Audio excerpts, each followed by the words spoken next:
UP और उत्तराखंड की खबरों के लिए एबीपी गंगा को सब्सक्राइब करें और बेल आइकन दबाएं। नमस्कार, मैं हूं राजेंद्र देव और इस वक्त की सबसे बड़ी खबर लेकर हाजिर हूं मैं लखनऊ से। हमारे पास है 69,000 शिक्षक भर्ती मामले से जुड़ी बड़ी खबर।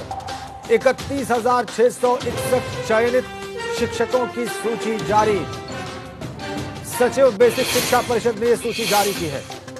नियुक्ति को लेकर लगातार अभ्यर्थी मांग कर रहे थे। एबीपी गंगा की खबर पर मुहर लग गई है। 9 अक्टूबर को बेसिक शिक्षा मंत्री ने एबीपी गंगा पर बयान दिया था और एक हफ्ते के भीतर नियुक्ति का भरोसा दिया था। और आज 12 अक्टूबर की तारीख में 31,661 सहायक शिक्षकों की लिस्ट जारी हो गई है शिक्षा परिषद के द्वारा। तो ये बेसिक शिक्षा विभाग के द्वारा ये बड़ी खबर इस वक्त हम आपको दे रहे हैं। 69,000 शिक्षक भर्ती में से 31,661 चयनित शिक्षकों की सूची सचिव बेसिक शिक्षा परिषद ने जारी कर दी है। हम सीधा लखनऊ चलते हैं। शैलेश अरोड़ा इस वक्त हमारे सहयोगी वहां से सीधा कनेक्ट हैं। उनके पास ज्यादा डिटेल्स हैं, ज्यादा जानकारियां हैं। बताइए शैलेश, आपको क्या जानकारी मिल रही है इस लिस्ट के बारे में? राजेंद्र, देखिए, काउंसलिंग के लिए जो अभ्यर्थियों की मेरिट लिस्ट है वो जारी कर दी गई। और एक और खबर तुरंत हम अपने दर्शकों को अपडेट करेंगे कि जो काउंसलिंग का शेड्यूल है वो भी जारी कर दिया गया है। 14 और 15 तारीख को इसकी काउंसलिंग की जाएगी। जो 31,661 पदों के लिए भर्ती फिलहाल की जा रही है पहले चरण में। और लगातार देखिए, मुख्यमंत्री ने 19 सितंबर को घोषणा की थी कि एक हफ्ते के अंदर इस पूरी भर्ती को पूरा किया जाएगा, लेकिन लगातार वो डिले होती जा रही थी। अभ्यर्थी सड़कों पर थे और उसके बाद एबीपी गंगा ने एक मुहिम की तरह से अभ्यर्थियों के साथ खड़ा हुआ, उनके मुद्दे को उठाया, जिसके बाद बेसिक शिक्षा मंत्री ने हमारे चैनल के माध्यम से कहा था कि अगले 1 से 2 दिन के अंदर ये सूची जारी कर दी जाएगी। 9 अक्टूबर की ये बात है। और उसके बाद आप देख सकते हैं कि बीच में सैटरडे संडे भी आ गया और आज जो है इसकी सूची वो जारी कर दी गई है। और इसमें ताज़ा अपडेट ये है कि 14 और 15 अक्टूबर को इसकी काउंसलिंग होगी। और फिलहाल जो 31,661 पदों के लिए अभ्यर्थी इस मेरिट लिस्ट में शामिल किए गए, क्योंकि कुल जो भर्ती थी राजेंद्र वो 69,000 पदों के लिए थी। लेकिन मामला कोर्ट में गया। इसके बाद सुप्रीम कोर्ट का एक मई में आदेश आया।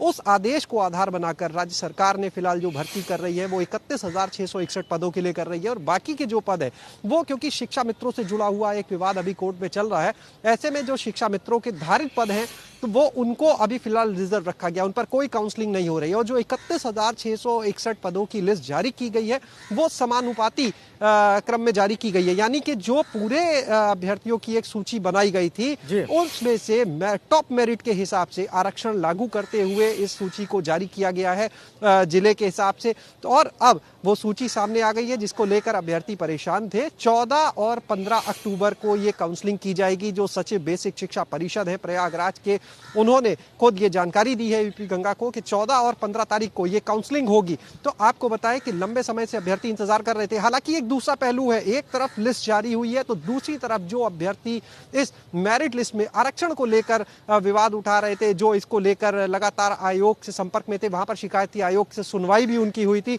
वो अभ्यर्थी अब इस लिस्ट के विरोध में दूसरी तरफ प्रयागराज में खड़े हो चुके हैं। उनका कहना है कि वो फिर आयोग के पास जाएंगे, क्योंकि अभी उनकी जो शिकायतें थी उनका निस्तारण नहीं हुआ। आयोग की तरफ से इस पर रोक थी। ऐसे में सरकार का इस लिस्ट को जारी करना वो गलत बता रहे हैं। तो जैसे लगातार हम देख रहे हैं राजेंद्र, 2 धड़ों में इसके सारे अभ्यर्थी बटे हुए हैं, एक तरह से हम कह सकते हैं।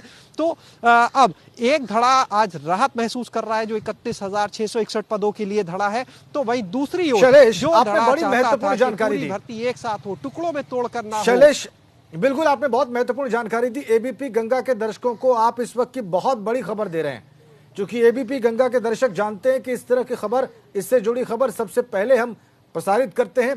अब शैलेश, 31,661 की जो सूची जारी हुई है, क्या इसमें एमआरसी और जो रिजर्वेशन के जो दूसरे संवैधानिक प्रावधान है वो लागू किए गए हैं?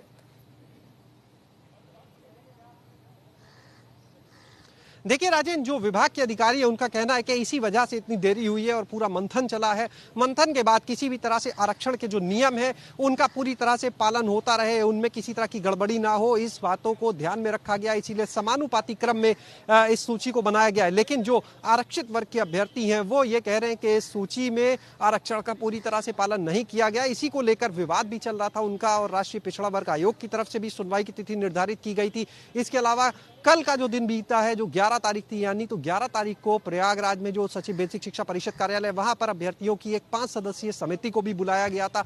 निर्देश थे आयोग के कि उनको दिखाया जाए कि आरक्षण कैसे लागू हो रहा है। और फिलहाल जो अभ्यर्थी हैं आरक्षित वर्ग के, वो संतुष्ट नहीं है और उनका कहना है कि वो फिर आयोग में इसे लेकर बात करेंगे, क्योंकि आयोग के आदेश का उल्लंघन है इस तरह लिस्ट जारी करना। लेकिन इतना तय है कि दूसरी तरफ जो 31,661 पदों के लिए जिन अभ्यर्थियों का नाम इस सूची में अब शामिल है, जो 31,661 अभ्यर्थी चयनित किए गए हैं पहले चरण में इस भर्ती के लिए, उनको बड़ी राहत मिली है। ये वो अभ्यर्थी हैं, इनमें बड़ी संख्या में, बेशक बेशक बेशक शैलेश, बड़ी राहत है। अब एक सवाल का जवाब मैं आपसे चाहूंगा शैलेश, और हमारे तमाम दर्शक भी चाहेंगे।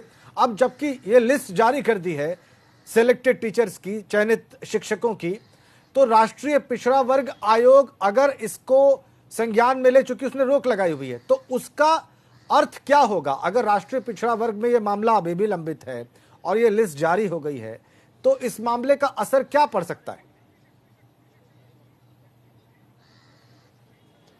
देखिए, सरकार का ये साफ कहना है, बेसिक शिक्षा परिषद और विभाग के अधिकारियों का साफ कहना है कि उन्होंने नियमों का उल्लंघन नहीं किया है। सुप्रीम कोर्ट सर्वोच्च न्यायालय है, उसके जो आदेश थे, इससे पहले जो अंतरिम आदेश थे, क्योंकि अभी फाइनल ऑर्डर बाकी है, अंतरिम आदेश के अनुसार जो रिलैक्सेशन दिया गया था, जो निर्देश दिए गए थे, उसी के क्रम में इस सूची को बनाया गया, उसी क्रम में ये भर्ती आगे की जा रही है। ऐसे में देखना ये होगा कि एक तरफ आयोग के भी निर्देश थे और उनके बाद अभी अभ्यर्थियों का ये कहना है वो संतुष्ट नहीं है, आयोग में मामला चल रहा है, ऐसे में सूची कैसे जारी की जा सकती है, तो इसे लेकर विवाद की स्थिति देखिए अभी भी बनी है। लेकिन इतना जरूर कहा जा सकता है कि फिलहाल विभाग ने जब सूची जारी कर दी है, तो इससे मंशा साफ जाहिर है कि विभाग अब इस भर्ती को करने जा रहा है, क्योंकि आज 12 तारीख हो चुकी है, 14 और 15 तारीख यानी सिर्फ कल भर का और दिन बाकी है, और इसके बाद ये काउंसलिंग करी जाएगी। और ये वजह है सबसे बड़ी ये इसके पीछे कि 14-20 में खुद विभाग के अधिकारी जो है, सरकार जो है, वो भी और समय नहीं देना चाहती कि मामला और विवादों में जाए।